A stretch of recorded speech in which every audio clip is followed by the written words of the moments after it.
The grease under my fingernails told the story of another 16-hour day at Henderson Regional Airport. I'd been elbow-deep in a Cessna's engine compartment since dawn, replacing corroded fuel lines while my supervisor breathed down my neck about overtime costs. The work was honest, dirty, and paid just enough to keep our lakefront house from falling into foreclosure. Before we dive deeper into this story, I have one small request. Please subscribe, drop a like, comment, and hit that hype button to boost this channel so more people can discover these incredible Reddit stories. I pushed through the front door at nearly midnight, expecting darkness and silence. Instead, I found Vera sprawled across our leather couch, laptop balanced on her knees, camera equipment scattered across the coffee table like expensive confetti.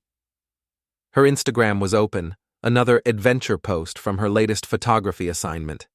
"You're late," she said without looking up, her manicured fingers dancing across the keyboard. "Ivy's been asking for you all evening." "Double shift. Johnson's crew called in sick again." I dropped my tool bag by the door, noting how Vera didn't flinch at the metallic clang that used to make her jump. "How was the mother-daughter weekend in Myrtle Beach?" "Exhausting, but profitable. 3 brands want to sponsor my next trip." She finally glanced up, and I caught something flickering behind her green eyes. Guilt, maybe. Or excitement she was trying to hide. "Ivy made some new friends at the resort." I headed toward the kitchen, desperate for a beer and 5 minutes of peace. That's when I heard it. Ivy's voice drifting from Vera's laptop speakers, clear as a bell and twice as damning. "Daddy, come meet my weekend daddy. He bought me ice cream and taught me how to build sandcastles." I froze. Weekend daddy? The laptop screen showed a video call in progress. My 5-year-old daughter was grinning at the camera from what looked like a beachside cafe, her blonde curls catching the afternoon sun. But it wasn't Ivy that made me freeze. It was the man sitting beside her, tall, dark-haired, wearing an expensive polo shirt and a smile that probably cost more than my monthly salary. "Say hi to Daddy," Ivy chirped, waving at the screen. "This is Caleb. He's really fun, and he knows all about dolphins." The man, Caleb, leaned into frame with practiced ease. "Hey there, Elias. Hope you don't mind me keeping these beautiful ladies company. Vera mentioned you were working hard back home." His voice was smooth, confident, the kind that belonged in boardrooms and country clubs. Everything mine wasn't. I managed a grunt that might have passed for acknowledgement, watching as this stranger ruffled my daughter's hair with casual familiarity. "We should let Daddy get some rest," Vera said quickly, reaching for the laptop. "It's past Ivy's bedtime anyway." The call ended abruptly, leaving us in silence thick enough to choke on. Vera closed the laptop with exaggerated care, not meeting my eyes. "Friend of yours?" I asked, keeping my voice level. 20 years of marriage had taught me that accusations flew better when wrapped in casual curiosity. "Just someone I met at the resort. He's a therapist, works with families, really good with kids." She stood, gathering her camera gear with unnecessary precision. "I'm exhausted. Going to bed." She was halfway up the stairs before I found my voice again. "Vera." She paused, one hand on the banister. "How long have you known him?" "Does it matter? He's just a friend, Elias.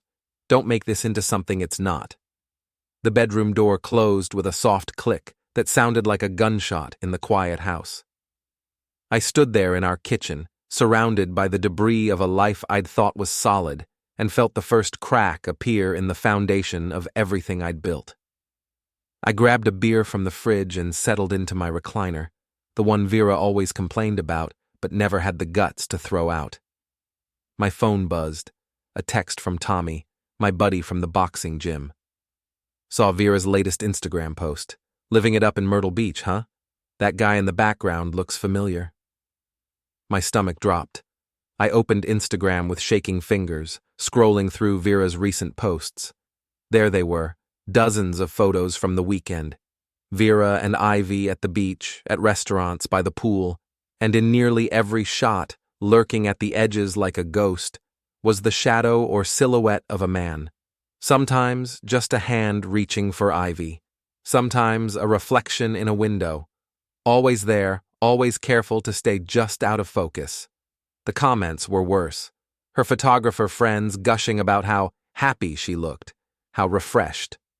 One comment made me freeze. "New energy looks good on you, girl. About time." I spent the next hour scrolling through months of posts, seeing patterns I'd been too tired or trusting to notice before. The expensive camera equipment that appeared without explanation, the sudden increase in work trips, the way Vera had started dressing differently, younger, like she was trying to impress someone. My phone buzzed again. Another text from Tommy. "You okay, man? You look like hell in that group photo from last month." Group photo? I scrolled back through Vera's feed until I found it, a shot from our anniversary dinner 6 weeks ago. There I was, looking exhausted and older than my 38 years, grease still visible under my nails despite scrubbing. Vera glowed beside me, but her smile didn't reach her eyes. She was looking past the camera, toward something, or someone, just out of frame. The comments on that photo told their own story. Friends congratulating us on 20 years of marriage, but the responses felt hollow, performative. Like everyone knew something I didn't. I set the phone aside and stared at the ceiling, listening to the house settle around me. Upstairs, Vera's breathing had already settled into the deep rhythm of sleep, or pretend sleep. Hard to tell the difference anymore. The worst part wasn't the betrayal itself, though that cut deep enough. It was the casual way she'd let Ivy call him weekend daddy, like my role in my daughter's life was something that could be parceled out and shared, like I was just the weekday janitor, keeping things running until the real fun arrived. I finished my beer and headed upstairs, each step creaking a protest under my weight. The bedroom was dark, Vera's form a still lump under the covers. I changed clothes in the bathroom, catching sight of myself in the mirror. Tommy was right. I looked like hell. Gray stubble, lines around my eyes that hadn't been there last year, shoulders permanently hunched from years of bending over engines. When had I become so easy to replace? I slipped into bed, careful not to disturb the mattress. Vera didn't stir. The space between us felt like an ocean, cold and getting wider by the minute. I lay there in the darkness, staring at nothing, while my mind raced through possibilities I didn't want to consider. My phone lit up with one final notification. Vera had posted a new photo. It was a selfie from earlier that evening, her hair perfect despite the long drive home, makeup flawless. The caption read, "Home sweet home, missing my beach adventures already. Can't wait for the next getaway." 43 likes in 10 minutes. Including one from someone named Caleb Brown. I closed my eyes and tried to sleep, knowing it wouldn't come. Tomorrow I'd have to face another day of pretending everything was normal while my world quietly fell apart. But tonight, in the darkness of our bedroom, I let myself feel the full weight of what I was losing. And for the first time in 20 years of marriage, I started planning what I might do about it. The next morning arrived with all the subtlety of a sledgehammer. Vera was already gone by the time I dragged myself out of bed, leaving only a note on the kitchen counter. "Early shoot in Charlotte. Back tonight. Leftover pizza in fridge." V. No love you. No have a good day. Just logistics and leftovers. I called in sick to work, first time in 3 years, and spent the morning doing something I'd never thought I'd stoop to. Investigating my own wife. It felt dirty, necessary, and surprisingly easy once I got started. Caleb Brown's social media profiles painted the picture of a successful family therapist with offices in both Charlotte and Myrtle Beach. 40 years old, divorced, no kids of his own. His LinkedIn showed impressive credentials. Duke University, private practice specializing in relationship transitions and blended families. The kind of resume that impressed suburban wives looking for validation. His Instagram was more revealing. expensive restaurants, beach vacations, professional headshots that screamed available and affluent.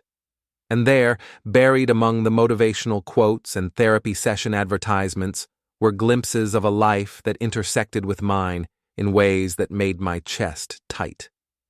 A photo from 3 months ago. Great weekend workshop on family dynamics. Sometimes the best learning happens outside the office. The location tag showed Myrtle Beach.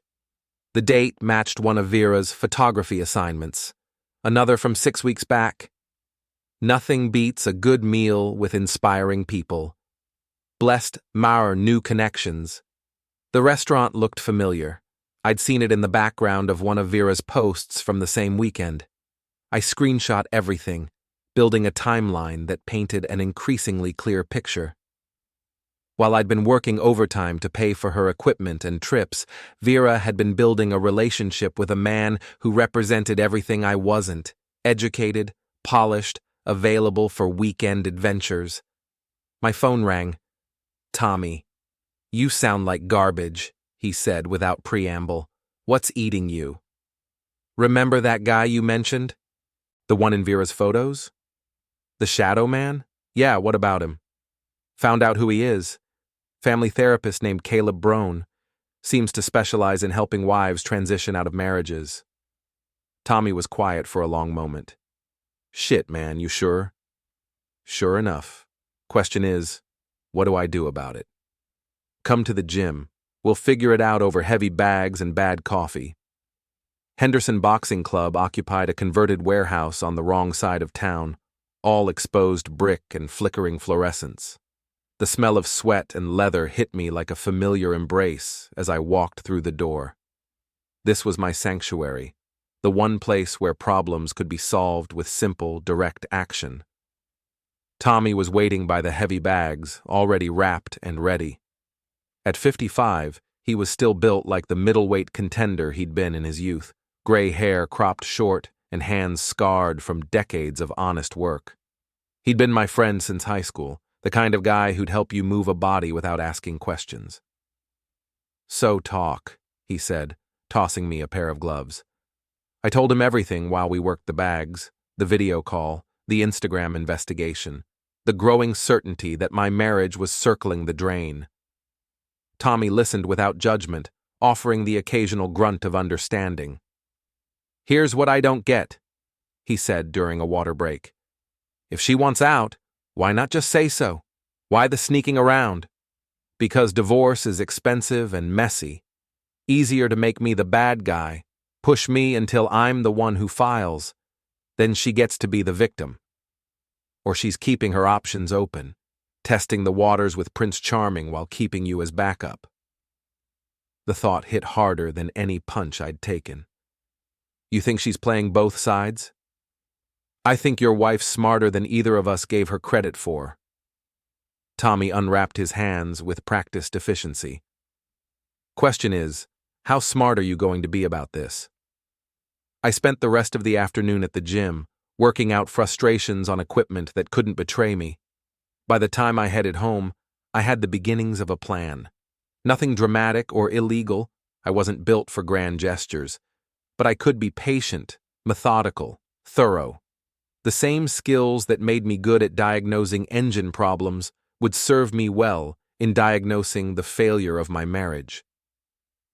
Vera was home when I arrived, sitting at the kitchen table with her laptop open and a glass of wine in hand. She looked up as I entered, and I caught something in her expression.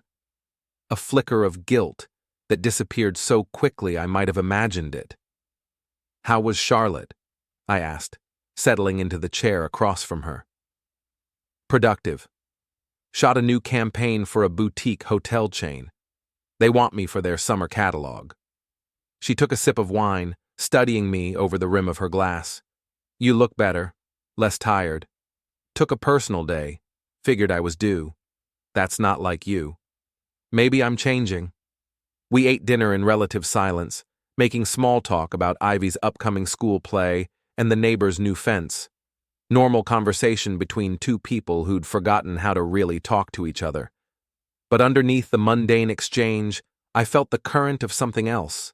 Awareness, maybe, that we were both playing roles now. After dinner, Vera disappeared upstairs to edit photos. I cleaned up, then settled into my recliner with a beer and my phone. Time for the next phase of my investigation. I started with the basics: bank statements, credit card bills, phone records.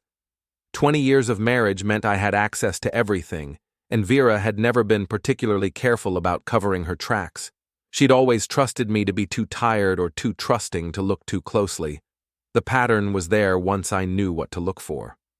Charges at restaurants in Charlotte and Myrtle Beach that didn't match her stated itinerary. Hotel rooms booked for two when she claimed to be traveling alone. Cell phone records showing hours-long calls to a number I now knew belonged to Caleb. But it was the credit card statement from last month that really got my attention. A charge for $200 at a jewelry store in Charlotte, dated the same day as one of her photo shoots. I'd never seen any new jewelry, which meant either she'd returned it or given it to someone else, or received it as a gift and used our card to reimburse the buyer. I was still staring at the statement when Vera came back downstairs, fresh from a shower and wearing the silk robe I'd bought her for Christmas. She moved to the kitchen, refilling her wine glass with the practiced ease of someone settling in for a long evening.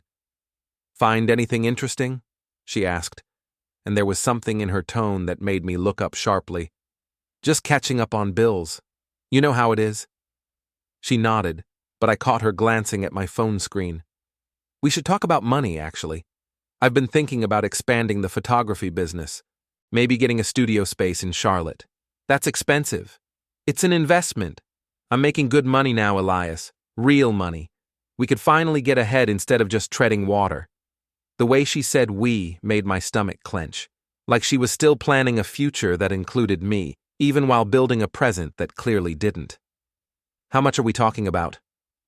50,000, maybe 60, for the first year. I nearly choked on my beer. 60,000?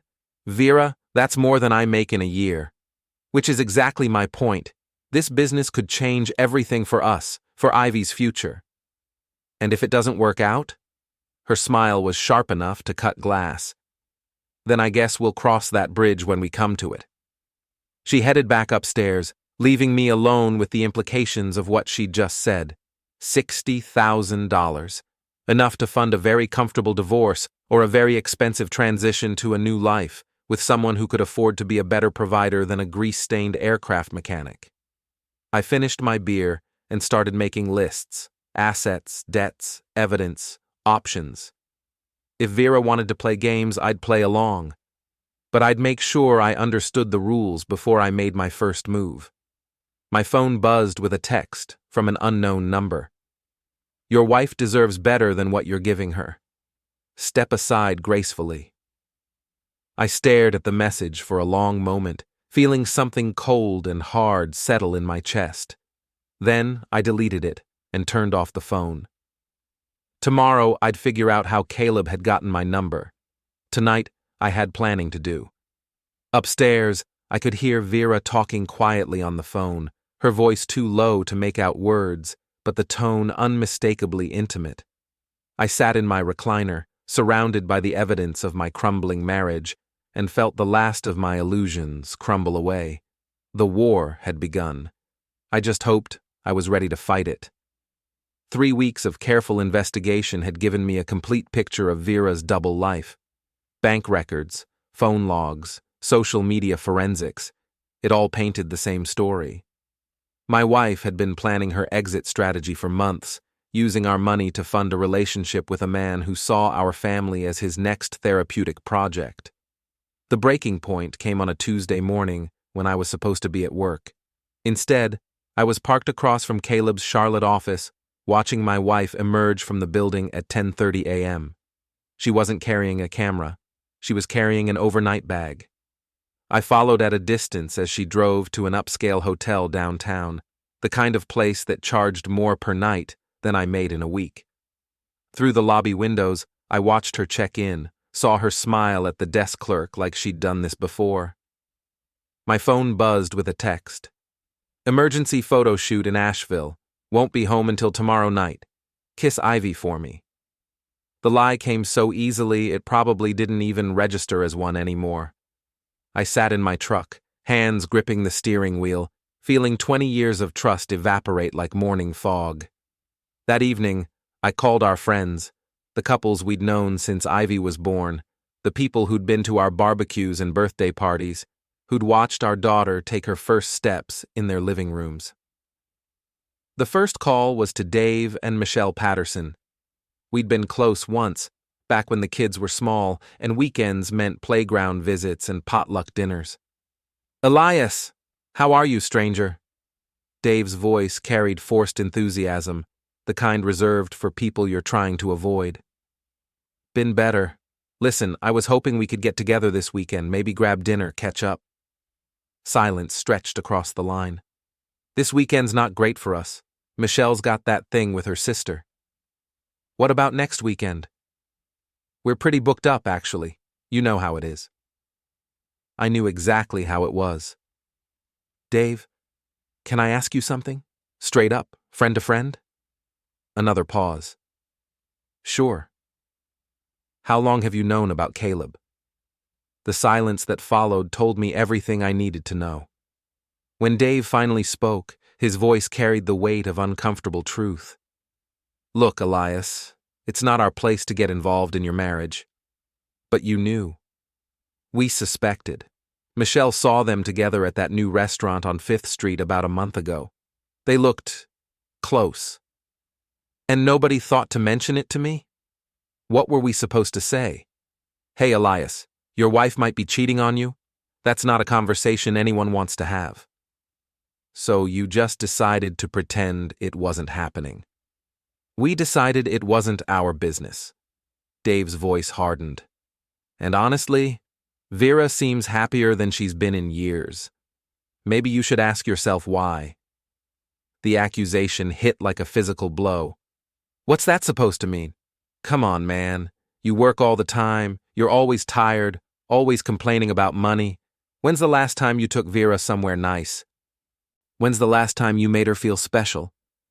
I've been working my ass off to support our family, and she's been dying of loneliness while you did it.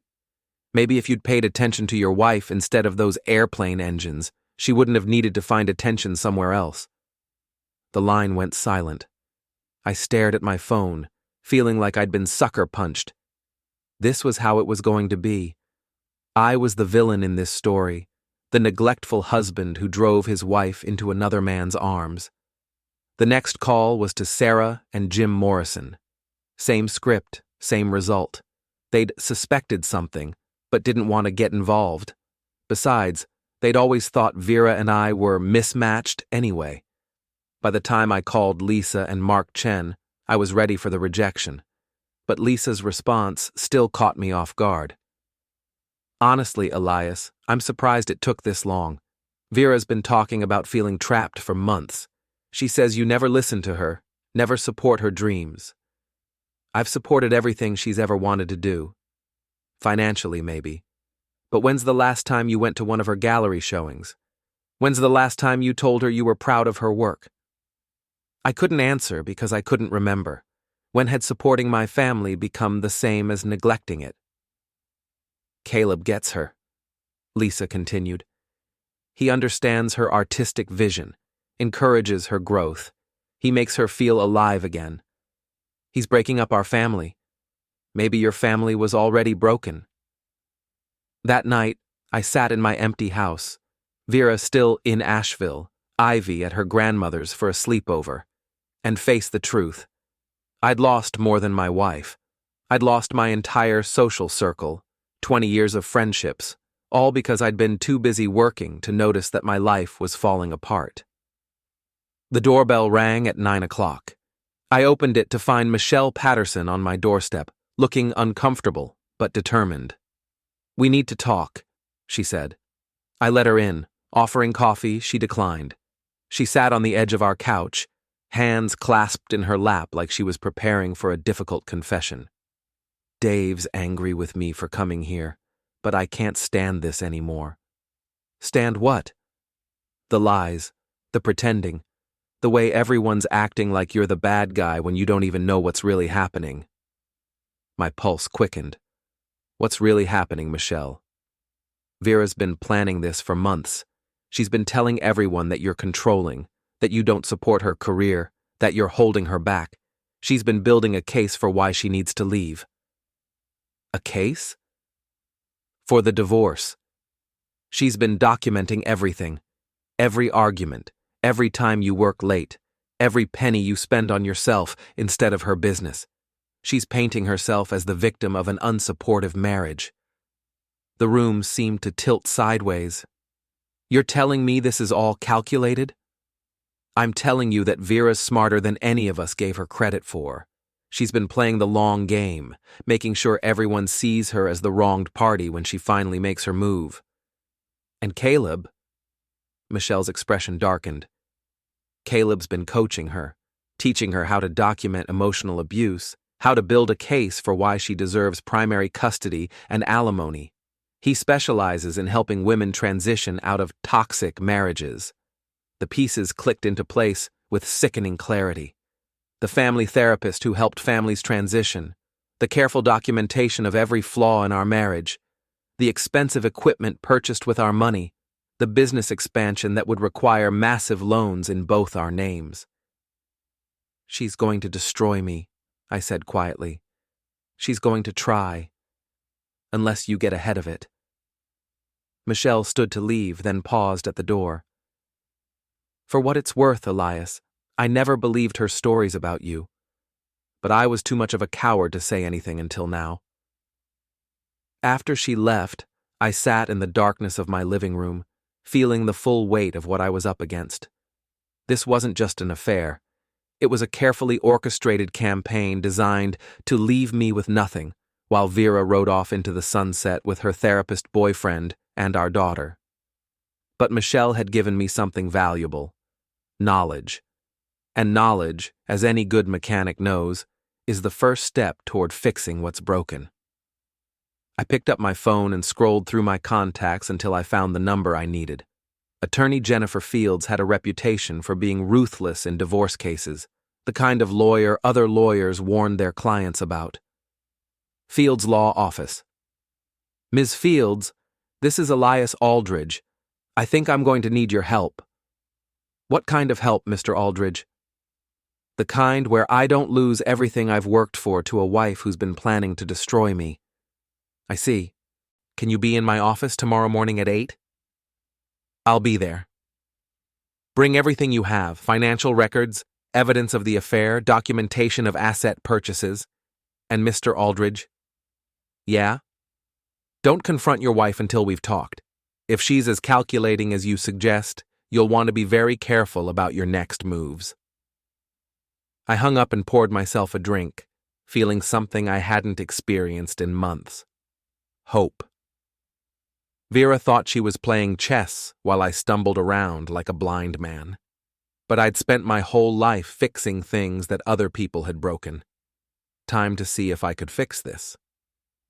Attorney Jennifer Fields operated out of a converted Victorian mansion downtown, all dark wood paneling and leather-bound law books. At 50-something, she had silver hair pulled back in a severe bun and eyes that missed nothing. Her reputation for demolishing unprepared opponents was legendary in family court circles. Your wife is good, she said after reviewing my evidence. Very good, but she made 3 critical mistakes. I leaned forward in my chair. Which are? First, she used marital assets to fund the affair. Every hotel room, every dinner with Caleb, every piece of equipment purchased during their relationship, it's all community property being used for personal gain. Second, she's been documenting your alleged shortcomings, but she forgot to hide her own paper trail. These credit card statements show a pattern of deception that will play very poorly with a judge. And third? Fields smiled, and it wasn't a pleasant expression. She's been so focused on painting you as the villain that she's given us a roadmap for her entire strategy. Thanks to your friend Michelle, we know exactly what she's planning. Over the next hour, Fields laid out a counter-strategy that was both elegant and brutal. We would let Vera make the first move, then respond with overwhelming force. Every lie she'd told would be exposed, every manipulation revealed, every asset she'd tried to hide would be claimed. The key is timing, Fields explained. She's expecting you to react emotionally, to make mistakes she can exploit. Instead, we're going to let her hang herself with her own rope. What about Ivy? Your daughter is the priority. We'll make sure Vera's deception doesn't cost you custody. In fact, given what we have here, you might end up with primary custody yourself. I left Fields' office feeling like I'd finally found an ally in a war I hadn't even known I was fighting. But the real test would come that evening, when Vera returned from her fake photo shoot. She arrived home at 7, looking radiant in the way that only comes from spending time with someone who makes you feel alive. She kissed my cheek, a performance for any neighbors who might be watching, and asked about my day with the casual interest of someone making conversation with a stranger. Quiet day, I said. Fixed the garage door, caught up on some reading. That's nice. She was already moving toward the stairs, overnight bag in hand. I'm exhausted, going to shower and edit photos. How was Asheville? She paused, one foot on the bottom step. Beautiful. The client was thrilled with the shots. Might lead to more work. That's great. What kind of client? Boutique hotel. They're expanding their marketing campaign. I nodded, filing away another lie. There had been no photo shoot in Asheville. I'd confirmed that with a single phone call to the hotel she'd claimed to be photographing. They'd never heard of her. Vera? Yeah? Michelle Patterson stopped by last night. She seemed to think we should all get together soon, like old times. Something flickered across her face. Surprise, maybe, or concern. That's nice. We should definitely do that sometime. I thought so too. Maybe this weekend? This weekend's not good for me. I have that workshop in Myrtle Beach, remember? Another lie. The workshop she was referring to didn't exist, but I knew exactly what she'd be doing in Myrtle Beach, and with whom. Right. The workshop. What's it about again? Advanced lighting techniques for outdoor photography. The lie came smoothly, practiced. Really technical stuff. You'd be bored. Probably. Well, have fun. She disappeared upstairs, leaving me alone with the weight of her deceptions. But for the first time in months, I felt like I was the one holding the cards. My phone buzzed with a text from Tommy. How'd it go with the lawyer? Better than expected? Want to grab a beer? Meet you at Murphy's in 20. Murphy's Tavern was the kind of place where aircraft mechanics and construction workers went to complain about their lives over cheap beer and cheaper whiskey. Tommy was already there when I arrived, holding down our usual table in the back corner. You look different, he said as I sat down. Less like a man whose world is ending. Maybe because it's not ending. Maybe it's just changing. I told him about my meeting with Fields, about the counter-strategy we'd developed, about the evidence we'd compiled. Tommy listened without interruption, occasionally nodding or grunting approval. So, what's the timeline? He asked when I finished. Fields thinks Vera will make her move within the next few weeks, probably after this Myrtle Beach trip. She'll come back with some story about needing space to think, or wanting to separate temporarily. And then we spring the trap, show her exactly how much we know, how much evidence we have. Give her a choice, negotiate a fair settlement or get destroyed in court. Tommy raised his beer in a mock toast. Here's to fighting dirty when the other side started it. We drank in comfortable silence for a while, watching ESPN highlights on the bar's ancient television. Finally, Tommy spoke up. You know what pisses me off most about this whole thing? What's that? The way your so-called friends turned on you. 20 years of friendship, and they threw you under the bus the moment things got complicated. They think I'm the bad guy. Vera's done a good job convincing them. Bullshit. They took the easy way out, It's simpler to blame you than to admit they've been enabling her lies. He had a point. Dave and Michelle, Sarah and Jim, Lisa and Mark. They'd all chosen sides without bothering to hear mine. They'd accepted Vera's version of events because it fit their narrative of the neglectful husband and the unfulfilled wife. You know what you should do? Tommy continued. Invite them all to dinner. One last get-together before everything comes out. Let them see what they're really supporting. That's a terrible idea. It's a perfect idea. Give them a chance to show their true colors before you show yours. The more I thought about it, the more the idea appealed to me. Not because I wanted to reconcile with friends who'd abandoned me, but because I wanted them to understand exactly what they'd chosen to support. I'll think about it, I said. Think fast. Once this thing explodes, you won't get another chance. I finished my beer and headed home, where I found Vera in our bedroom, packing for her weekend trip.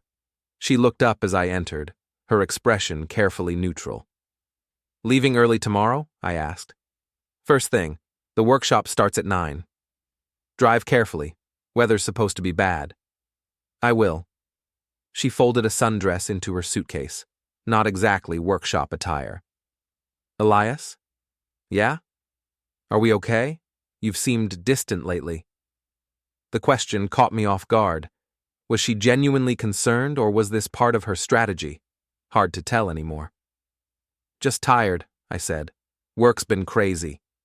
I know, and I know I haven't been very supportive lately. I've been so focused on building the business that I haven't paid enough attention to us. The apology sounded sincere, which made it even more manipulative. She was laying groundwork, creating a narrative where she'd tried to save our marriage, but I'd been too distant to respond. We'll figure it out, I said. I hope so, I really do. She kissed my cheek again, and for a moment I almost believed her. Then I remembered the hotel charges, the phone records, the overnight bag she'd carried out of Caleb's office building. Have a good workshop, I said. I'll try to learn something useful. I'm sure you will, I thought, just not about photography. That night, I lay in bed listening to Vera's breathing, wondering how many more nights we'd share the same room. The marriage was over, had been over for months, probably, but the war was just beginning, and this time, I intended to win. Vera left for Myrtle Beach at dawn, kissing my forehead like a loving wife heading off to advance her career. I watched from the bedroom window as she loaded her car with camera equipment she wouldn't use and workshop materials that didn't exist. The performance was flawless, right down to the way she waved goodbye. 2 hours later, I was on the phone with our friends, extending invitations to a dinner party that weekend. Vera's out of town, I told each of them, but I thought it would be nice to get everyone together, like old times. The responses were predictably lukewarm. Dave Patterson claimed they had other plans. Sarah Morrison said she'd have to check with Jim. Lisa Chen was pretty sure they were busy but would get back to me. Only Michelle Patterson accepted immediately, and I suspected that had more to do with guilt than genuine friendship. Are you sure this is a good idea? She asked. Given everything that's happening? I think it's exactly what we need, I said. Clear the air. Get everything out in the open. Elias, I don't think you understand how angry some people are with you. Angry about what? What exactly have I done wrong? Silence stretched across the line. Finally, Michelle spoke, her voice careful and measured. There are stories, Elias, about how you've been treating Vera, about things you've said and done. What kind of stories? I don't want to repeat them, but people are concerned. Concerned enough to cut me out of their lives without bothering to hear my side? It's complicated. No, Michelle, it's simple. You all decided I was guilty without a trial. Now I'm offering you a chance to see the evidence before you render your final verdict. Another pause. What evidence? Come to dinner Saturday night. Bring Dave. I'll show you everything. By Friday afternoon, I'd managed to guilt-trip most of our old circle into attending. Dave and Michelle Patterson, Jim and Sarah Morrison, Mark and Lisa Chen. The people who'd been our closest friends for 2 decades, who'd watched Ivy grow up, who'd celebrated our anniversaries and commiserated over our struggles, the people who'd thrown me away the moment things got messy. I spent Friday evening preparing, following Jennifer Field's advice about documentation and presentation. Everything had to be perfect, undeniable, devastating in its clarity. Saturday arrived gray and drizzling, matching my mood as I prepared for what would likely be the last dinner party our house would ever host. I cooked Vera's famous lasagna, ironic, given the circumstances, and set the table with our wedding china. If this was going to be a funeral for old friendships, it deserved proper ceremony. The first guests arrived at 6:30. Dave and Michelle Patterson stood on my doorstep looking like they were attending an execution. Dave's handshake was perfunctory, his smile forced. Michelle at least had the grace to look ashamed. "Where's Vera?" Michelle asked, glancing around the empty living room. "Myrtle Beach, photography workshop." I let the lie hang in the air, wondering if she'd challenge it. She didn't. The others arrived in quick succession, Jim and Sarah Morrison with a bottle of wine and strained expressions, Mark and Lisa Chen carrying flowers that felt more like a funeral arrangement than a dinner gift. The conversation was stilted, artificial, everyone working too hard to pretend this was normal. We made it through appetizers and small talk before Dave finally cut to the heart of it. "So, Elias, how are you holding up? We know things have been difficult." "Difficult how?" "Come on, man. We're all friends here. You can talk to us." "Are we? Friends, I mean? Because friends usually give each other the benefit of the doubt before passing judgment." The room went quiet. Sarah Morrison shifted uncomfortably in her chair. Mark Chen studied his wine glass like it held the secrets of the universe. "We're not judging anyone," Lisa Chen said carefully. "We're just concerned about both of you." "Both of us? Really? Because from where I'm sitting, it looks like you've all picked sides already." "That's not fair," Jim Morrison protested. "We've tried to stay neutral." "Neutral?" I laughed, and it came out harsher than I intended. Dave told me I should ask myself why my wife needed to find attention elsewhere. Sarah said she was surprised it took this long. Lisa said maybe our family was already broken. That's your idea of neutral? The silence that followed was deafening. Finally, Dave cleared his throat. "Look, we've all seen how unhappy Vera's been, how isolated she's felt. We're just trying to understand." "Understand what? How I drove my poor wife into another man's arms through my neglect and emotional abuse?" "Nobody said anything about abuse," Michelle said quickly. "Didn't they?"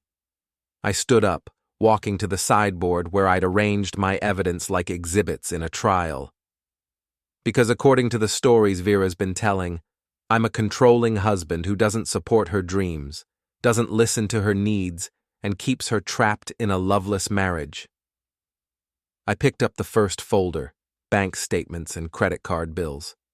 "Here's how unsupportive I've been. $15,000 in photography equipment over the past year, $8,000 in travel expenses for her assignments, $3,000 for that workshop in Atlanta she just had to attend." I opened the folder, spreading the statements across the table. Want to know what those assignments really were? Hotel rooms for two, dinners at romantic restaurants, a $1,200 charge at a jewelry store the same day she was supposedly shooting a wedding in Charlotte. The room was silent now, everyone staring at the papers like they were evidence of war crimes. But wait, there's more. I picked up the second folder, phone records. "Here's how badly I've been neglecting my wife. She's been having 3-hour phone conversations with her therapist boyfriend, sometimes twice a day. Want to guess what they're talking about?" I didn't wait for an answer, moving to the third folder, printed screenshots of social media posts and messages. And here's my personal favorite. Vera's been documenting our marriage for months, building a case for why she deserves to take everything in the divorce. Every argument, every time I work late, every penny I spend on myself instead of her business. She's been coached by a family therapist who specializes in helping women transition out of toxic marriages. Dave was staring at the evidence with growing horror. Jesus, Elias, how long has this been going on? At least 6 months, maybe longer. Hard to say when the planning started versus when the actual affair began. You're saying she's been manipulating all of us? Sarah asked. I'm saying she's been telling you exactly what you wanted to hear. Poor Vera, trapped with her boring, neglectful husband who doesn't appreciate her artistic soul. It's a compelling story. Too bad it's complete bullshit. Lisa Chen picked up one of the bank statements, scanning the charges with growing disbelief. She used your joint account to pay for hotel rooms with another man? Our joint account. Our money. The money I've been working 60-hour weeks to earn while she's been building her exit strategy. The weight of it was finally sinking in. I could see it in their faces. The dawning realization that they'd been played. That their righteous indignation had been based on carefully crafted lies. Why didn't you tell us? Michelle asked quietly. When? When you were all too busy to have dinner with me? When you were explaining how I'd driven my wife away through my failures as a husband? When exactly was I supposed to present my defense? Mark Chen was shaking his head slowly. We messed up. We really messed up. Yeah, you did. You took the word of a woman who's been lying to everyone, including herself, and you used it to justify cutting me out of your lives. 20 years of friendship, and you threw it away without even asking for my side of the story. The dinner was ruined, of course. Nobody had much appetite after seeing the evidence of Vera's betrayal laid out like a crime scene. But I wasn't done yet. There's one more thing you should know, I said, as they prepared to leave. Vera's coming back tomorrow night with some story about needing space or wanting a separation. She's going to play the victim, tell you how I confronted her with accusations and paranoid suspicions. She'll probably cry. What are you going to do? Dave asked. What I should have done months ago.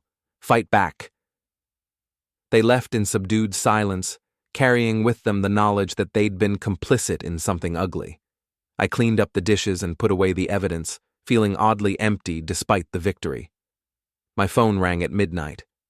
Vera, calling from Myrtle Beach. Hi, honey. Just wanted to say goodnight. The workshop's been incredible. I'm learning so much.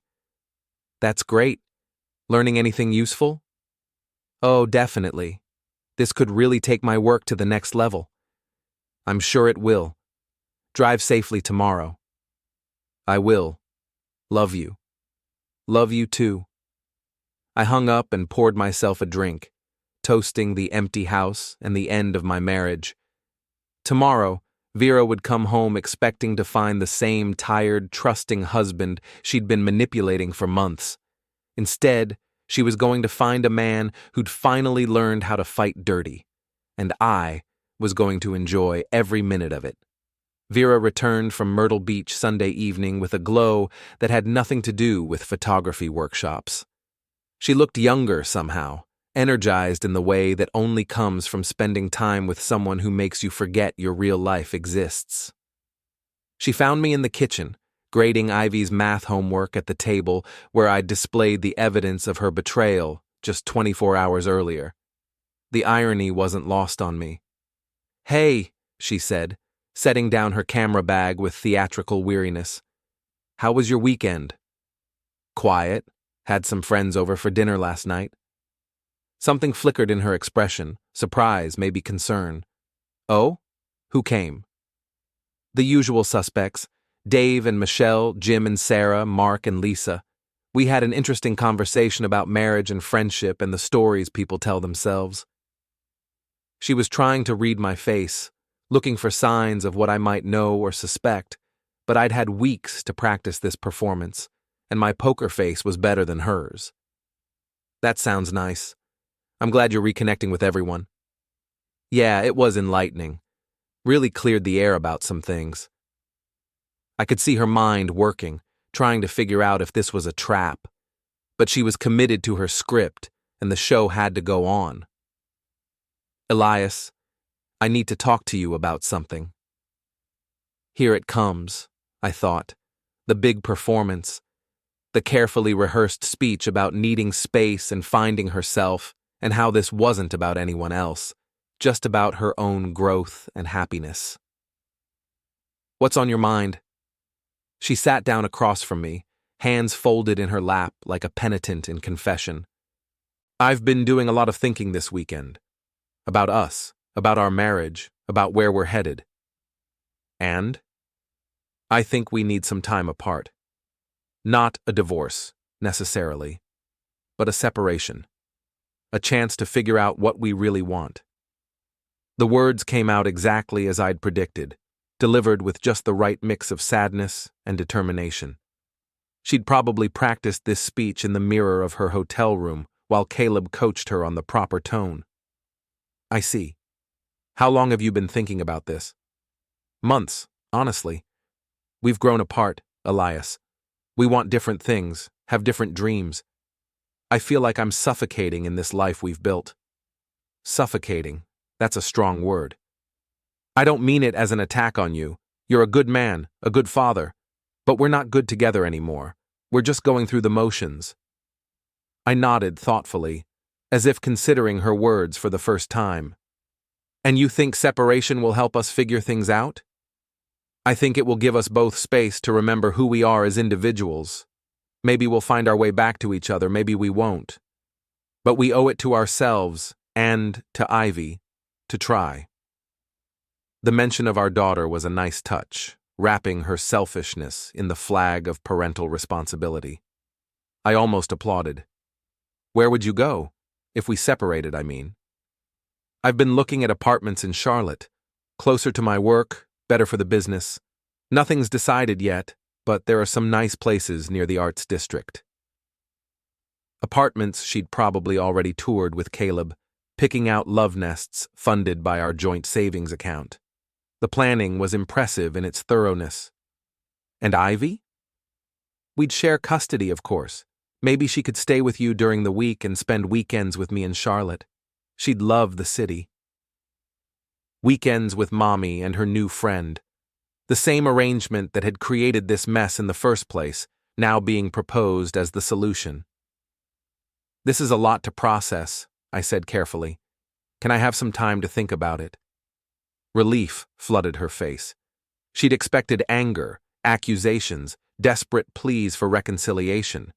Instead, I was being reasonable, mature, exactly the kind of response that would make her the sympathetic figure in whatever story she told our friends. "Of course. Take all the time you need. I know this isn't easy. No, it's not. 20 years of marriage. It's hard to imagine starting over." "I know, but maybe starting over is exactly what we both need." She reached across the table and touched my hand, a gesture of comfort that made my skin crawl. "We can still be friends, Elias. Co-parents, at least. This doesn't have to destroy everything we've built together." "I hope you're right." She went upstairs to unpack, leaving me alone with the weight of her lies and the satisfaction of my own deception. She thought she was in control, orchestrating our separation on her terms, setting the stage for a clean exit that would leave her reputation intact and her bank account healthy. She had no idea what was coming. I waited until she was in the shower before making the call. "Fields. It's Elias. She just played her hand exactly like you predicted." "Separation request?" "Word for word. Wants to move to Charlotte, share custody, stay friends for Ivy's sake." "Perfect. That gives us everything we need for the counter-filing. When do you want to pull the trigger?" "Tomorrow morning. I want this done before she has a chance to move any more assets around. I'll have the papers ready by 8 a.m. Full disclosure of the affair, asset protection, request for primary custody based on parental alienation." "And the evidence?" "All documented and ready for court. Your wife won't know what hit her." I hung up and poured myself a drink, listening to the shower running upstairs. In 12 hours, Vera's carefully constructed plan would collapse like a house of cards. Her friends would see her for what she really was. Her therapist boyfriend would discover that helping married women transition had consequences. And she would learn that underestimating your opponent is the fastest way to lose a war. My phone buzzed with a text from Tommy. How'd it go? Like clockwork. Tomorrow we end this. Need backup? Just be ready to celebrate. I finished my drink and headed upstairs, where Vera was sitting at her vanity, brushing her hair with the contentment of someone who believed she'd won. She smiled at me in the mirror, the same smile that had made me fall in love with her 23 years ago.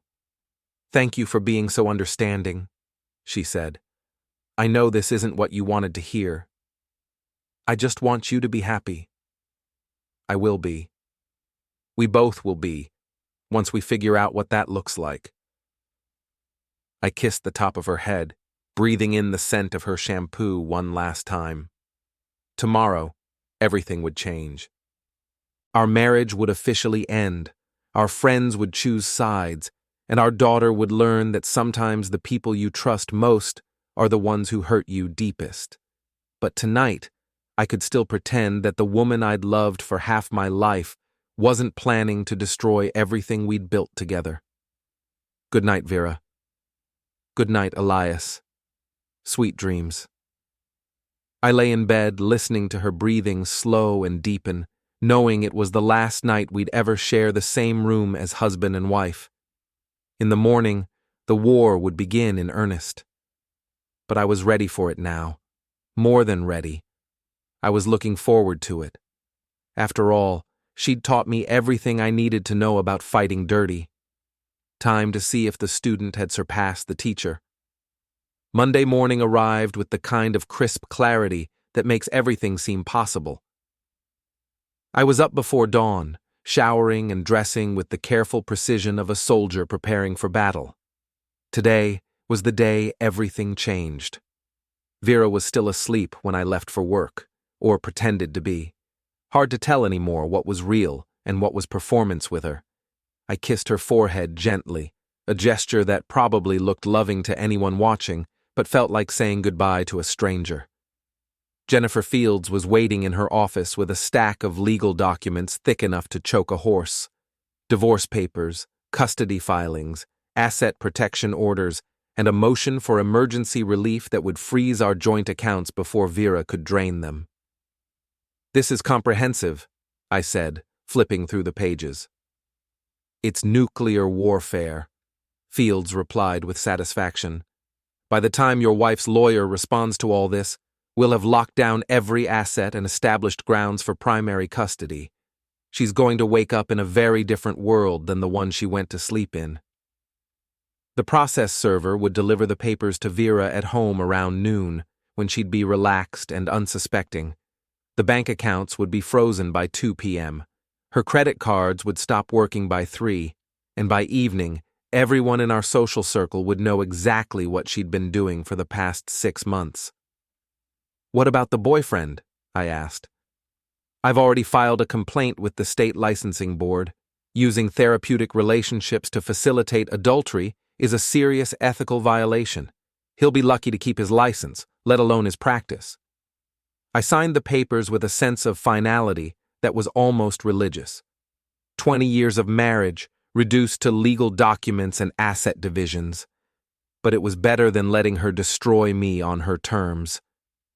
My phone rang as I was leaving Field's office. "Vera. Hey, honey. What time will you be home tonight?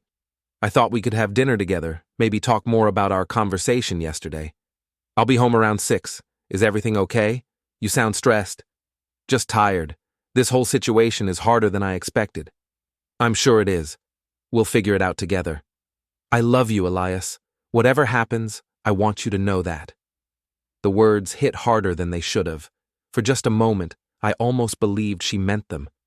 Then I remembered the hotel charges, and the phone records, and the way she'd manipulated our friends into taking her side.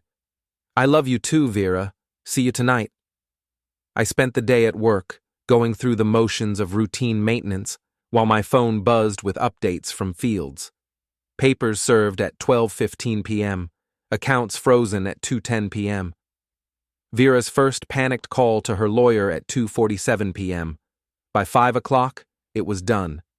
The legal machinery was in motion, and there was no stopping it now. I drove home through rush hour traffic, listening to classic rock and feeling lighter than I had in months. The house was dark when I arrived, which was unusual. Vera's car was in the driveway, but no lights were on inside. I found her in the living room, sitting in the dark with the divorce papers spread across the coffee table, like tarot cards predicting doom.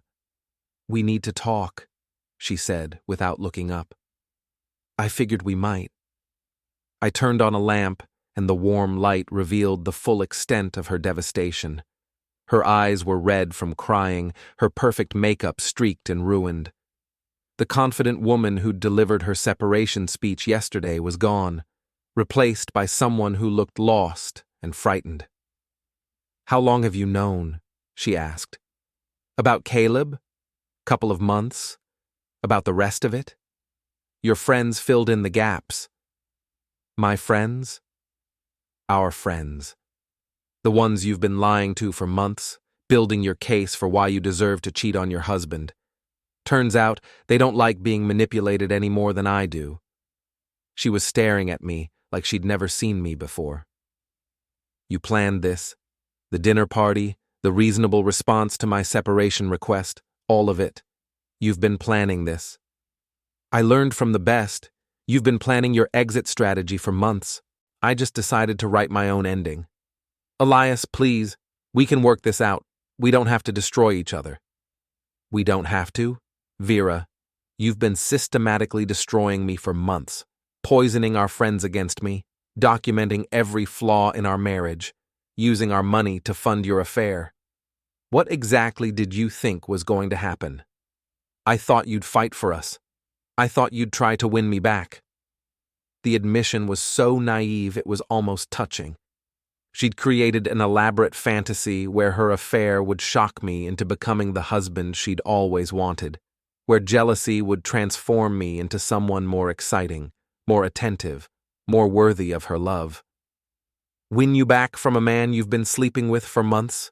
Win you back after you've spent half a year telling everyone what a terrible husband I am? Win you back after you've already moved our money around to fund your new life? It wasn't supposed to happen like this. How was it supposed to happen? You were going to leave me for Caleb eventually. This just speeds up the timeline.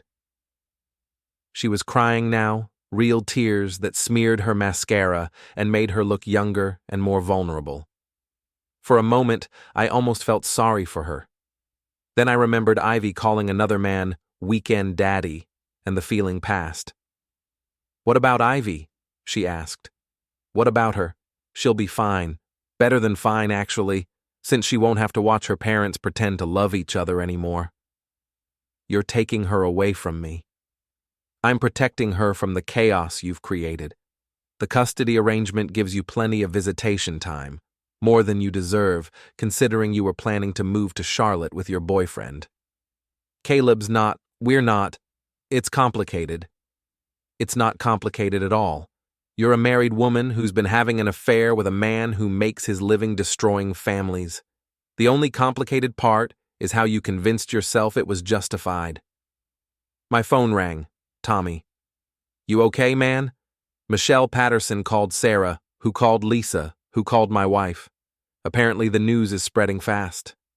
"I'm fine. Better than fine. Need me to come over?"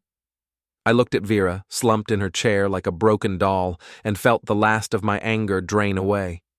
She wasn't my enemy anymore. She was just a woman who'd made terrible choices and would have to live with the consequences. "No, I think we're done here." "Elias," Vera said as I hung up, "I'm sorry. I'm so sorry for all of it." "I know you are, but sorry doesn't fix this. Sorry doesn't give me back the last 6 months of wondering what I'd done wrong. Sorry doesn't give Ivy back the security of knowing her parents love each other. We can try again. Marriage counseling, a fresh start, whatever it takes." "With Caleb?